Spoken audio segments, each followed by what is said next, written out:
Get out of here. We don't have a place for customers like you, the store manager snarled, his hand snapping across the face of an elderly black woman. The sound of the slap cracked through the air like a gunshot.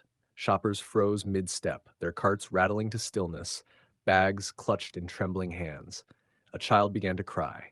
Gasps broke the silence, the kind of gasp that belongs to people who know they should act but don't. Eyes widened in shock, in shame, in disbelief. And yet the woman he struck remained calm. Too calm. Her composure, her steady breathing, her silence, it unsettled him more than any scream or threat ever could.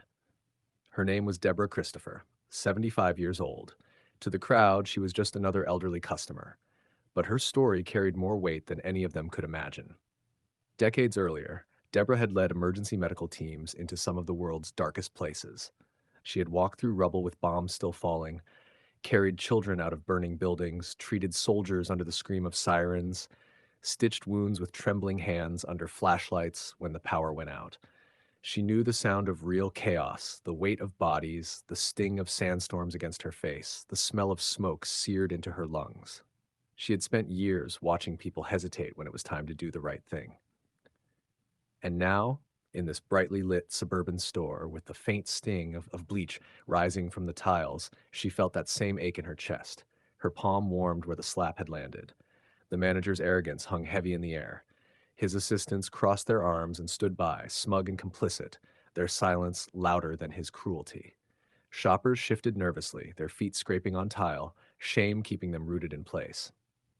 Deborah breathed in slowly. She remembered a promise she had made after her final mission when she walked out of a war zone for the last time. She would never let silence be weakness again, and she had kept that promise in a way no one would guess. The manager leaned forward, voice dripping with superiority. I said leave. Deborah adjusted her glasses. Then, without a word, she reached into her leather bag. The crowd stiffened, their nerves snapping tighter. But she wasn't reaching for a weapon. What she pulled out was heavier than that. It was a truth no one in that room could have guessed. A badge not of law enforcement, but of ownership. Proof of power.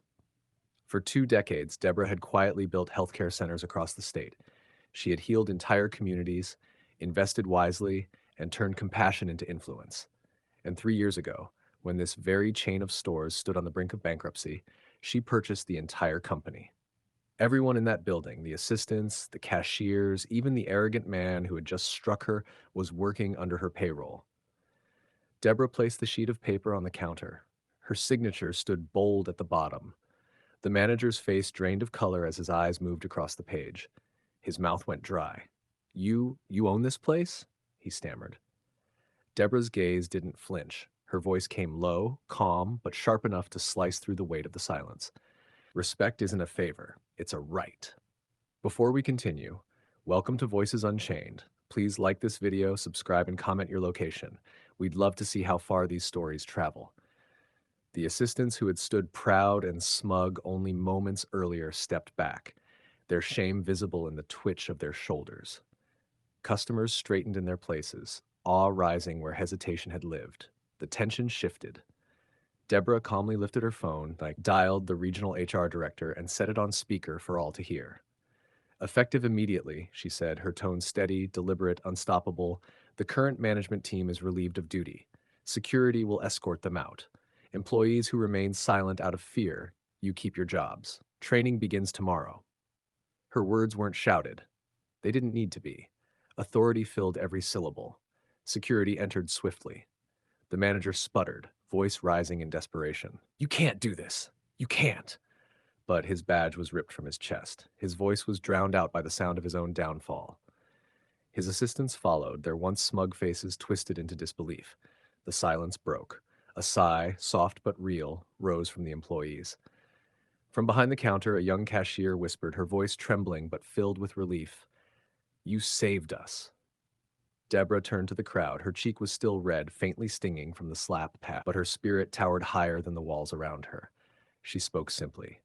Respect is the foundation of community. Never forget that. Deborah gathered her things. She walked out slowly, her steps measured, each one a reminder that dignity cannot be stolen by arrogance. The sting on her cheek was already fading, but the impression she left behind, the echo of her strength, would remain forever. That store would never be the same again. Not because she owned it, but because she reminded everyone watching that day that silence does not equal weakness. Justice in that moment did not roar. It whispered, and its whisper carried further than arrogance could ever shout.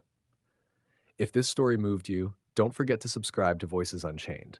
These stories matter, and your support helps us share them with the world.